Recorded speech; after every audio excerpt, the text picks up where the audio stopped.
আল্লাহুল আলী তিনি আমাদের এবং বলেন আমি ওই রাস্তা জানি যে রাস্তায় তুমি হাঁটলে আল্লাহকে পাবা, আমি ওই পথ জানি যে পথে চললে তুমি রাসূলকে পাবা, আমি ওই বিদ্যা তোমাকে আমি শিখাইতে পারবো যে বিদ্যা অর্জন করলে তুমি।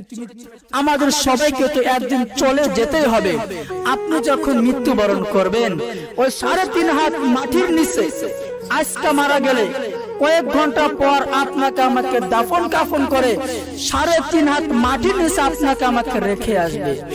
যখন আমার আত্মীয় স্বজন পাড়া প্রতিবেশী লোকজন সবাই যখন 40 কদম চলে যাবে, যাওয়ার পর মুনকার নকির এসে বলবে উঠো, এখন বলো তোমার রবকে, তোমার নবীকে, মান রব্বুকা মান নাবিয়ুকা মান দীনুকা, তোমার নবীকে, তোমার দিন কি ছিল, তোমার রবকে।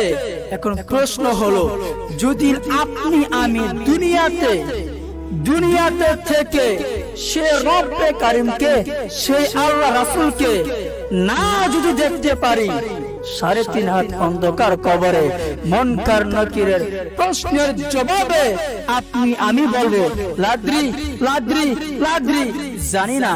এখন প্রশ্ন হলো আমরা এখানে অনেক ভাইরা আছি, কারো বয়স 40, কারো 60, কারো 50, কারো মৃত্যু একবার অতি নিকটবর্তী হয়ে গেছে। যদি আজকে মারা যাই, কালকে আমাকে দাফন কাফন যখন করা হবে, যখন বলা হবে তোমার রবকে, তোমার নবীকে বলো। এখন প্রশ্ন হলো আমরা সেই তার মুনকার নকিরের প্রশ্নের উত্তর দিতে পারবো কিনা। যদি আল্লাহকে না যদি দেখতে পারি, পারবো না, লাদ্রি জানি না। এখন নিজের ভিতরে একবার বিবেক খাটায় বলেন আপনি আমি কোথায় যাব? জাহান্নাম ছাড়া উপায় নাই, দোজখে যেতে হবে।